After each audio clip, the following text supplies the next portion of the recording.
बहुत पुरानी बात है, हिमालय में प्रसिद्ध मानस नाम की झील थी। वहाँ पर कई पशु पक्षियों के साथ ही हंसों का एक झुंड भी रहता था।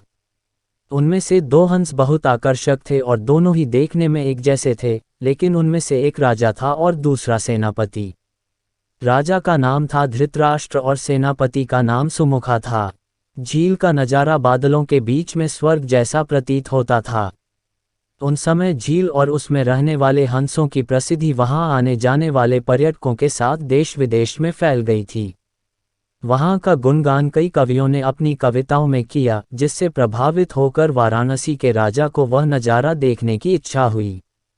राजा ने अपने राज्य में बिल्कुल वैसी ही झील का निर्माण करवाया और वहां पर कई प्रकार के सुंदर और आकर्षक फूलाए के पौधों के साथ ही स्वादिष्ट फलों के पेड़ लगवाए। साथ ही विभिन्न प्रजाति के पशु पक्षियों की देखभाल और उनकी सुरक्षा की व्यवस्था का आदेश भी दिया।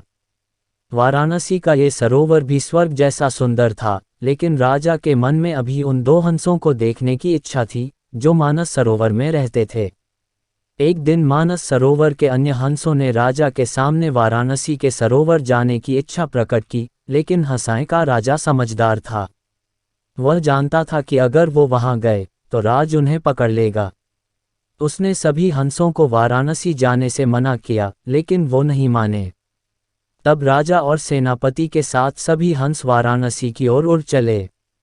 जैसे ही हंसों का झुंड उस झील में पहुंचा, तो अन्य हंसों को छोड़कर प्रसिद्ध 2 हंसों की शोभा देखते ही बनती थी।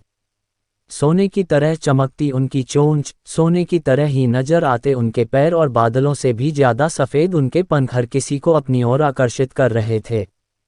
हंसों के पहुंचने की खबर राजा को दी गई।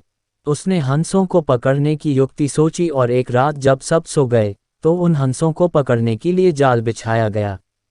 अगले दिन जब हंसों का राजा जागा और भ्रमण पर निकला, तो वह जाल में फंस गया। उसने तुरंत ही तेज आवाज में अन्य सभी हंसों को वहां से उड़ने और अपनी जान बचाने का आदेश दिया। अन्य सभी हंस उड़ गए, लेकिन उनका सेनापति सुमुखा अपने स्वामी को फंसा देखकर उसे बचाने के लिए वहीं रुक गया। इस बीच हंस को पकड़ने के लिए सैनिक वहां आ गया। उसने देखा कि हंसों का राजा जाल में फंसा हुआ है और दूसरा राजा को बचाने के लिए वहां खड़ा हुआ है। हंस की स्वामी भक्ति देखकर सैनिक बहुत प्रभावित हुआ और उसने हंसों के राजा को छोड़ दिया। हंसों का राजा समझदार होने के साथ साथ दूरदर्शी भी था।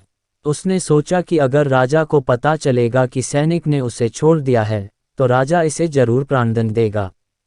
तब उसने सैनिक से कहा कि आप हमें अपने राजा के पास ले चलें।